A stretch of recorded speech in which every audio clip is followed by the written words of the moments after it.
Welcome back after the break. और अब भी एक बहुत इंपॉर्टेंट सेगमेंट है जिस पर हमें बात करनी है, क्योंकि ये बीमारी बहुत अब आम हो चुकी है, थायराइड।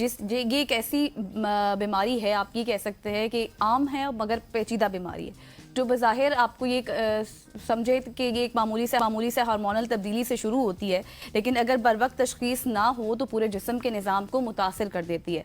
आपका वेट अचानक से बढ़ जाता है, आपकी दिल की धड़कन का बेकायदा हो जाना, फिर उसके साथ साथ जो ज़हनी थकन है, फिर आपकी जो मूड स्विंग्स होते हैं वो भी इसमें शामिल है, फिर एक छोटी सी ग्लैंड की बेतरतीबी के नताइज हो सकते हैं। आज हम जानेंगे कि इसके असल वजूहात क्या हैं, किस तरह से इसका इलाज हो सकता है, कितनी ये बीमारी ख़तरनाक है अगर इसका बर वक्त इलाज ना कराया जाए तो। बिल्कुल ऐसी पे बात करने के लिए डॉक्टर तैयबा इस्माइल हमारे साथ मौजूद है। Doctor so much for joining us. सबसे पहले अगर थायराइड की बात की जाए तो अक्सर लोगों को इसकी अलामात के हवाले से भी इल्म नहीं होता। अगर किसी का वजन बढ़ रहा है तो वो सोच रहा होता है कि मैंने खाना पीना ज़्यादा कर दिया तो इस वजह से वजन बढ़ रहा है। अगर किसी का कम हो रहा है तो वो शायद सोचे कि शायद मेरा डाइट का कोई प्लान डिस्टर्ब हो गया। लेकिन ये सबसे बड़ी इसकी अलामात हैं। इसके अलावा भी कुछ ऐसी अलामात हैं जो कि हमें बता सकती है कि आपका थायराइड बढ़ चुका है। बिल्कुल।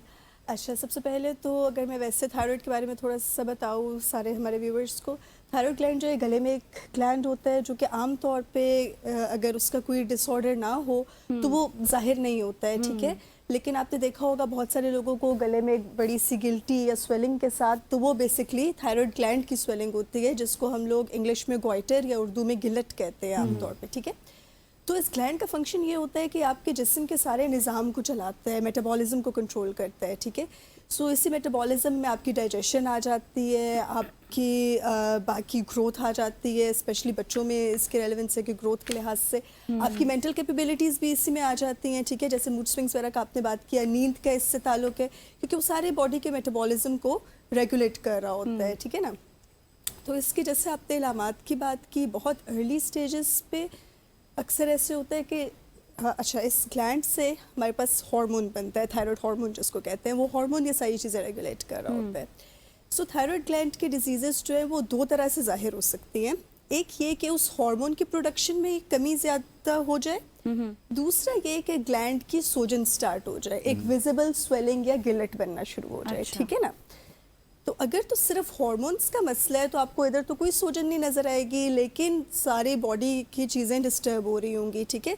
अगर ग्लैंड ओवर फंक्शन कर रहा है, ख़ासतौर पे इन्फेक्शंस की सूरत में ओवर फंक्शन कर रहा होता है, तो उसमें इससे होता है कि नींद डिस्टर्ब होती है, नींद नहीं आती। लेकिन डॉक्टर साहिबा ये होता क्यों है, इसकी वजूहात क्या हैं? अच्छा, शुरू कहाँ से होता है? से शुरू कर लें, ठीक है। पहले मैं उस पे इलामात पे आ रही थी, इलामात पहले बता देती हूँ, फिर वजूहात पे आ जाते हैं, ठीक है ना।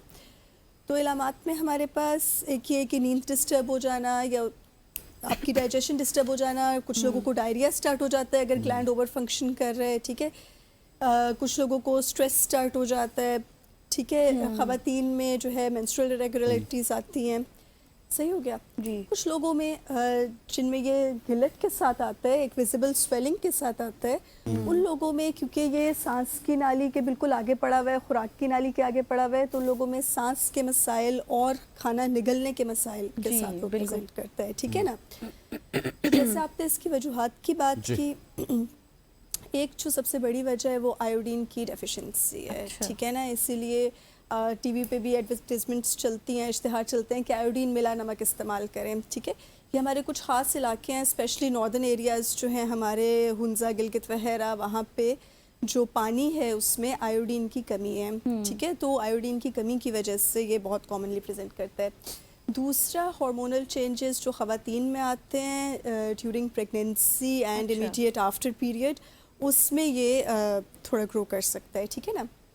उसके अलावा इसकी कोई और वजह नहीं सामने आई है। अच्छा डॉक्टर साहब, अगर इसकी क्योंकि इसके चेंजेस बड़े ज़्यादा हैं, जिस तरह वेट गेन है, वेट लॉस है, फिर उसके बाद प्रेगनेंसी के हवाले से बड़े इश्यूज होते हैं अगर आपका थायराइड बढ़ जाए। सो इसकी क्योर के हवाले से भी हम देखते हैं ना कि बहुत सारे टोटके हमें सोशल मीडिया में मिलते हैं। कभी कोई हकीम कुछ बता रहा होता है, कभी कुछ बता रहा होता है। लोग थोड़ा सा डरते हैं डॉक्टर्स की तरफ जाने से, और वो ये भी मिथ है कि शायद थायराइड हमारा सारी ज़िंदगी हमारे साथ रहेगा और सारी ज़िंदगी हमें टैबलेट खानी पड़ेगी। सो इसके क्योर के हवाले से बताइए, क्या ये ज़िंदगी भर आपके साथ रहता है या फिर इसको कंट्रोल करने के लिए के भी वेज हैं? ठीक है, सो इसके क्योर के भी हमारे पास 3 तरीके हैं, डिपेंडिंग ऑन थायराइड की डिजीज़ क्या है, ठीक है। अगर सिर्फ हार्मोनल चेंजेस सामने आ रही हैं, अगर कोई विजिबल स्वेलिंग नहीं है, सिर्फ हार्मोन के लेवल जो है वो ऊपर नीचे हुआ है तो उसके लिए टैबलेट्स होती हैं, ठीक है ना। उसके लिए अगर थायराइड हार्मोन की कमी है तो थायरॉक्सिन एक टैबलेट होती है जो कि थायराइड हार्मोन को रिप्लेस कर देती है जिस्म में, ठीक है। अगर थायराइड हार्मोन ज़्यादा हुआ है तो ऐसी टैबलेट्स होती हैं जो कि उसके एक्शन को जिस्म में कम कर देती हैं, ठीक है। सो एक हमारे पास ये मेडिकल थेरेपी होती है। दूसरी सूरत ये है कि अगर एक पेशेंट का विजिबल बहुत बड़ी स्वेलिंग है जो कि उसके सांस में मुश्किल कर रही है, उसको खाना खाने में मुश्किल कर रही है या आवाज़ में उसकी वजह से तब्दीली आ रही है, तो फिर हमारे पास सर्जरी की ऑप्शन होती है। अच्छा, ठीक है, थायराइड हार्मोन की, थायराइड ग्लैंड की हम सर्जरी कर देते हैं, सर्जिकली उसको रिमूव कर देते हैं। तीसरी ऑप्शन जो कि कुछ कैंसर्स के केस में होती है या फिर हाइपरथायरॉयडिज्म के केसेस में भी कुछ केसेस में हम देते हैं, वो रेडिएशन होती है, रेडियो एक्टिव आयोडीन। वो बेसिकली एक रेडियो एक्टिव एलिमेंट पिलाया जाता है पेशेंट्स को, लेकिन वो रेडिएशन के थ्रू ग्लैंड को ख़त्म करता है। सर्जरी के बाद कितना चांसेस होते हैं, लास्टली मुझे बताइएगा 30 सेकंड में, कि ये दोबारा नहीं होगा? सर्जरी दो तरह की जाती है। एक होती है टोटल थायरॉयडेक्टमी जिसमें हम सारा टिश्यू रिमूव कर देते हैं, उसमें तो 100% चांस है कि ये दोबारा नहीं होगा क्योंकि हमने सारा टिश्यू रिमूव कर दिया। एक होती है सब टोटल या नियर टोटल, हम ग्लैंड का कुछ टिश्यू वापस छोड़ते हैं, उसमें चांस होता है रिकरेंस का, but that is very less, like 5% 4%। ठीक हो गया डॉक्टर साहब, थैंक यू सो मच हो जाने का। डॉक्टर तैयबा इस्माइल साहिबा हमारे साथ मौजूद थी जो कि थायराइड के हवाले से हमें आगाह भी कर रही थी, क्योर के हवाले से भी बता रही थी। ख़वातीन हज़रात, यहाँ पे वक्त हो जाता है एक शॉर्ट सी कमर्शियल ब्रेक का। ब्रेक लेते हैं, वापस आते हैं, हमारे साथ रहिएगा।